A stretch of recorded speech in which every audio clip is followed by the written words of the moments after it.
Hi, this is Dennis with Second Chance Tackle. We're back working on Jigmasters because, as many of you know, I repair Jigmasters for a charter boat here in the Northeast, and sometimes I get some really interesting cases, so I thought I would share this one with you.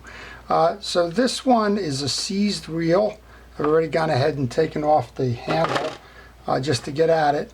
The reel does not turn, but I noticed as I was trying that the spool does not turn as well. So I think what I know is the problem, and we'll be able to confirm it, is that the reel has sat like with salt water in it, and what happens is you get the spool gear freezing to the spool shaft.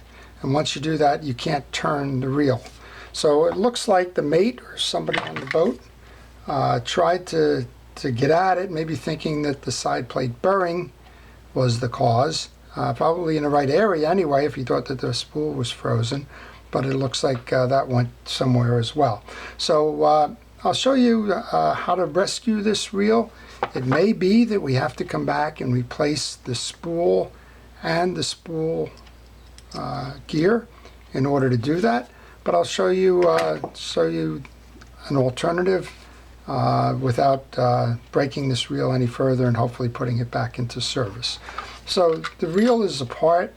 The case tells you by its looks that it's had a hard life. You can see that there's a lot of accumulation here of salt and the like, but that's an indication as to why we may have some rusting going on there.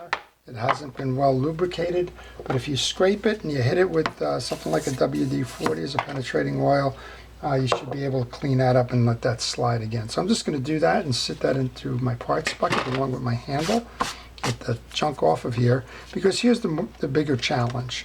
The bigger challenge is that this spool does not turn. So trying to pry it, bend it, pull it out, do whatever is only going to damage the reel further. What you really have to do is a complete disassembly of the side plate, and then you may get to the point where we find that we have that spool with the frozen gear on it, and I'll show you an attempt to rescue that. If not that, we'll go back and we'll use one of the reels that was broken in a previous effort.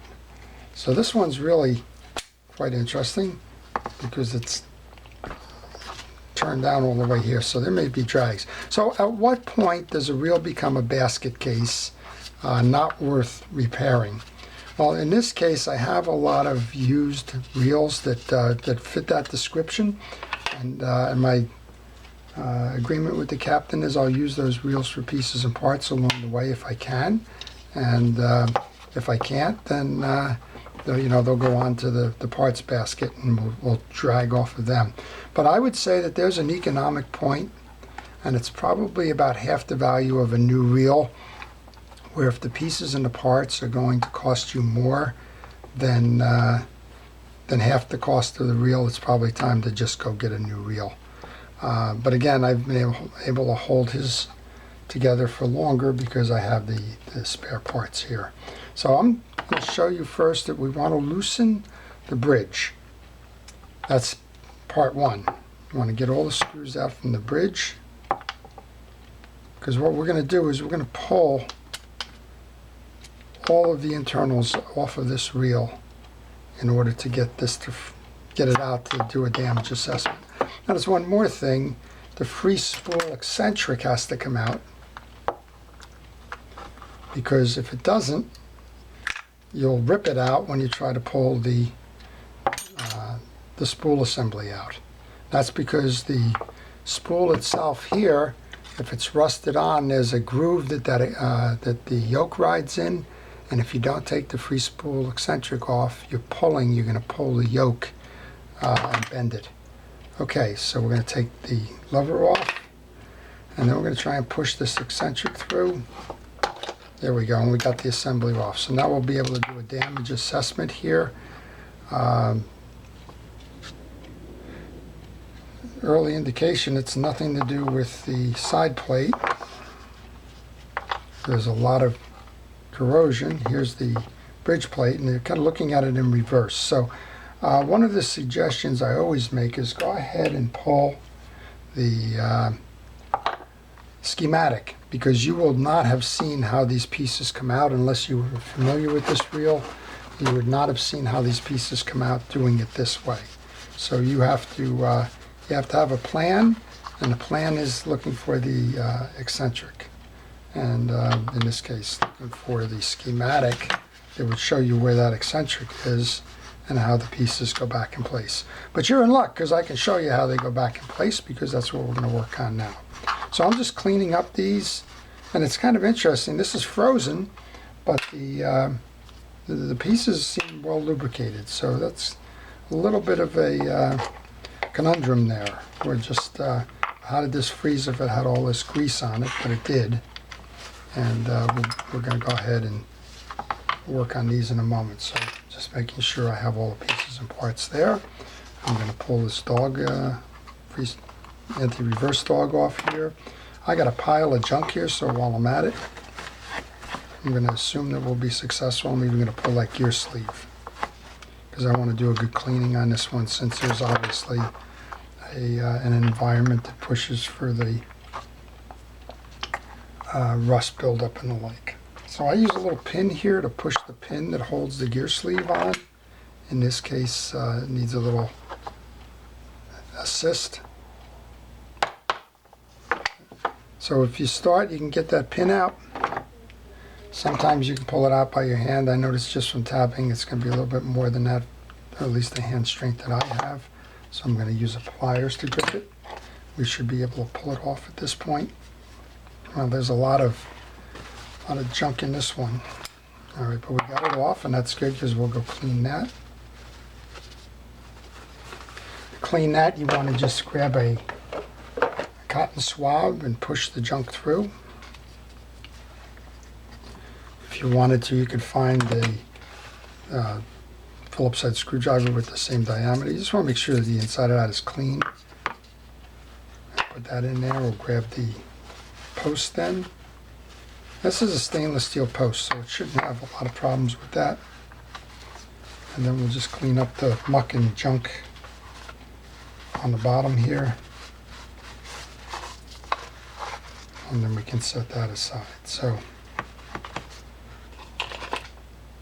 one of the things I'm noticing, and probably one of the causes for this, is we don't have the washer that sits on the bottom of the post. That's probably one of the things that was causing this thing to act poorly, but that's something that we can remedy,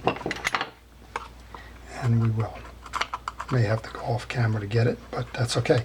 All right, so I guess the point that I want to make in this video is there's really nothing beyond at least an attempt to fix.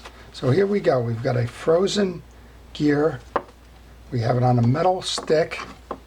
So what I'm going to do is I'm going to use heat to try and free that. Now, I don't need a lot, so I use a plumber's torch. I'm just going to do enough of it. I'm going to hit it with some WD-40. Just enough of it to kind of make it bubble. And it doesn't take much at all. And I'm seeing it right now that it's bubbling. Once I do that, I'm going to grab a kitchen scrubby pad.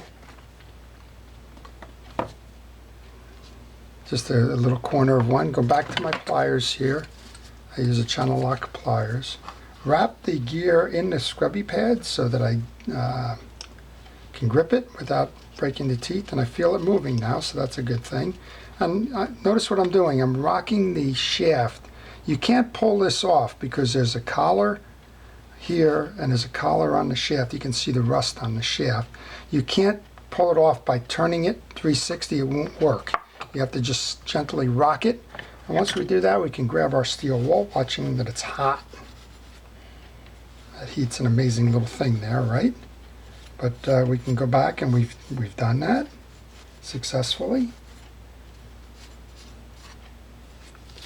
And then we just want to let that cool over here. So I know I got a lot of pieces on the table here, and I'm just going to go put these into the basket so that we don't lose them. Turn my attention to the side plate as we go to rebuild that. I'm going to hit that with some WD-40 just to break up some of the grease that's coagulated on there. I'll grab a cotton swab. Try and clean this up as best I can. And just a paper towel to wipe that down. Many of you are looking at it right now saying, geez, we're missing the little bearing on the side plate there, and that's one of the places that I have to get one from a donor reel, and I have that right here. And if you have the Penn reels wrench set, that fits that bearing perfectly. So I'm just going to take one from one of the reels that had previously broken, and we'll go ahead and use that as the replacement part here. That goes into the side plate. And again, this is more for demonstration purposes, and if it wasn't a charter boat that just, you know, if it was your personal wheel, you probably would opt to say, the cost of the parts is too much. I'm just going to go ahead and buy myself another reel, and you would just be justified in doing that. But this is just a little Yankee ingenuity here to keep this thing going. Okay, so we did that, and of course, that's a bearing, so we want to put some grease on the tip there before we go much further. Okay, now I have to put the eccentric back in on the side plate. There's a spring, so we'll show you how to set that. There's a hole in the eccentric here. This could probably get wiped down a little bit too. And it's just surplus grease. We'll go ahead and put this spring into the eccentric. There's a little 90-degree tab there. I want to go grab that. And then we want to just grab that over here to the side post in here and seat it. Now what's going to happen when it seats is there's a ramp and an inset for the spring. It never sits in there. It always rides proud. So again, I grab my little pliers and I just gently grab the piece till I can find an even point.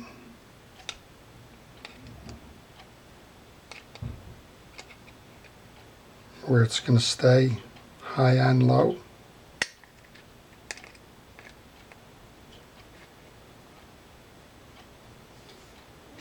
It seems to be right around there.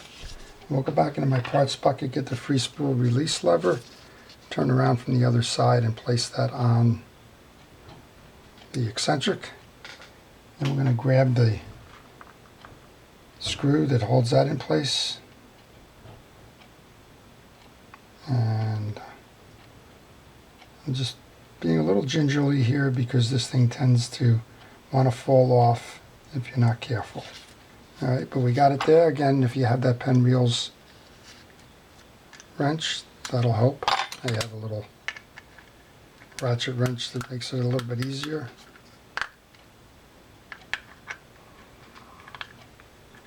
So we have the top end of the side plate is done now. Now we can go ahead and put the rest of it in. We want to grab those two springs, seat them in the indentations on the side. Grab the yoke. By now my other gear should be cooled off. Put a little bit of lubrication on both sides. Grab that gear that we had. Now I just heated this gear up. I want to check just to make sure that all the teeth are okay. They appear to be. And because I burned off all of that lubrication that may have been on there, I'm going to go put a healthy dose of blue grease onto the teeth there so that when it meshes with the main gear, it's all right. Once I do that, I can go align the yoke with the springs over those screw holes, push that down, grab the jack, come in over the top of the yoke, and we are set up there for the return there. So now I got to go off camera for a moment, get myself one of those little back washers. And I just happen to have one here. So this was missing, and this could be a reason why we had some problems there earlier. So we'll take the gear sleeve, we'll put some blue grease onto the shaft, reinstall the washer. We'll grab the pin that sets that, and that's why this parts bucket is so good. If you keep it all in one place, you rarely ever have to go looking to find where it fell if you were having them assembled on your workbench. Okay, we're good there. Here's the washer that was missing on the main gear. Go ahead and put that down. And then we're back here. I just want to grab that file again because what happened here was the washer was missing, and so there's a lot of accumulated junk in that was on the bottom here. So we'll just go ahead and kind of scrub that off. Grab my paper towel and make sure it's nice and smooth and clean. We'll go ahead and put that back on. Well, before we do that, let's grab the dog. So the dog goes in under the washer, and take that off to show you. It sits on the post, snaps to the gear sleeve, and the spring sits accordingly. Just give it a run to make sure it's working properly. Put a little oil on there, not grease. The grease will be too thick. Put the washer on for the main gear. Here's your main gear. Again, you want to just check to make sure all the teeth on this one are okay because this reel did have some trauma here. We'll go back in. These drag washers have been replaced apparently, and there's lots of oil on that. So what I'm looking for right now is the metal washers. They have been replaced because I have a different metal washer in the middle there. I have a silver one as opposed to the older bronze ones. So somebody did take the time to probably replace a scarred one. These are fine. And so what we have here then is we have 3 washers. 2 of them are round. One is a keyed washer which has ears. So we go with the felt washer, then a round one, then the felt washer. These have plenty of lubrication on them. If they didn't have lubrication, you would want to use a Cal's universal grease, but it appears that these have been recently serviced. So we'll take those and put them off to the side. And then the top washer, and then the cap washer. I'm going to just check the ferrule here. Sometimes that has a lot of junk in it. So I'll just try and clean that up as well. Cap washer on. So far it looks like we're going to be able to make this thing work again. We'll just see how the gears mesh when we go to do this. Okay, once we have that side plate assembly, the last step here is to just press the assembly down while we go to install the main bridge. Let it sit into the 2 studs. We're not quite seated here. Here we go. And then we want to just turn our attention to the side plates. Now there's 2 different screws. There's a fully threaded screw that goes on the bottom, both bottoms, and then there's a partially threaded screw because the springs that we seated, they ride on the smooth surface. So this is a partially threaded one that goes up top, and you'll notice I use an X pattern. I go low and then I go high. Just trying to line this up a little bit here. Just takes playing around from time to time. There we go, we got that one seated. And I don't fully turn these. I'm going to come across to the other side and try and seat this one. I just turn them enough that they get caught because there is some play in that bridge, and you want to make sure that that bridge is fully, that all 4 are seated before you tighten them down. Okay, so the last one, and then I'm going to X pattern them in the reverse order to tighten them down. I'm going to grab those. Okay, should be able to put the star nut on now. And so this is a case where we're going to get some more fishing out of this reel. At least I'm pretty sure we are. And, you know, the captain uses them and abuses them. There's no question about that. But this one will be able to go out and catch some more fish before it's ready to join the parts bin with some of the others there that have just gotten too too far along to work properly.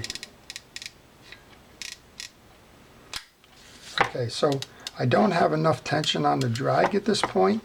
That's because I haven't been able to tighten that down. What I'm going to do here is I'm going to find my Phillips head screwdriver and insert it in the middle so that I don't tear the teeth up. And then I'm going to be able to work the drag down here. What did I say? Beware of sharp objects. There we go. We got a couple of things going on here because the reel was beat up. They had backed this all the way off. So you have too much play in the spool. People ask me what the right play is. That's just about right. You want movement, and you want side-to-side movement in the reel. If you tighten it down too much, it's not going to work.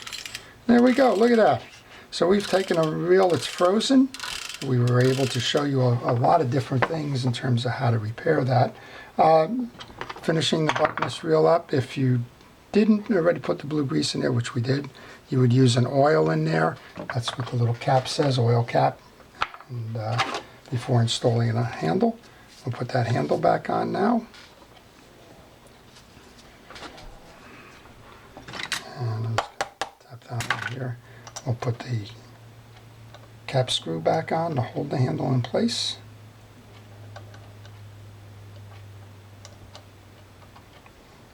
And you just need to be a little bit patient in terms of doing this. But eventually you will get it. And now I'm just looking for my handle wrench. There it is. I like, a lot of people comment that I have all my tools right in front of me there, and I have a lot of tools that I don't use for each servicing. I just like to have them near at hand so that if I'm working on a reel and something unusual comes up, I'm able to grab that without putting the reel down or going too far before I have to go find that. So I'll just tighten this down now. And there we go. So there we go. Back in service. Back in service. So I hope you learned something from that. There's very few reels that will be basket cases. There are some, like this one. As a matter of fact, not only is this one frozen on here, but it's got chipped teeth on it, which in that case you would have had to do the fire exercise that I did, pull it off, scrub it down, but there was a lot more going on with this reel than that, and that's why that became a donor reel. So I hope you've enjoyed this. I hope you learned something from it. You learned how to take the gear sleeve off. You learned how to use fire to separate rusted parts. You learned how to rebuild with some donut pieces and parts along the way, the spurring there, and how to put it back together and take it fishing again. So with that, I'm going to thank you for viewing. It's Dennis with Second Chance Tackle. If you like it, please indicate that on YouTube. If you want to see more, please subscribe to my channel. Thanks again.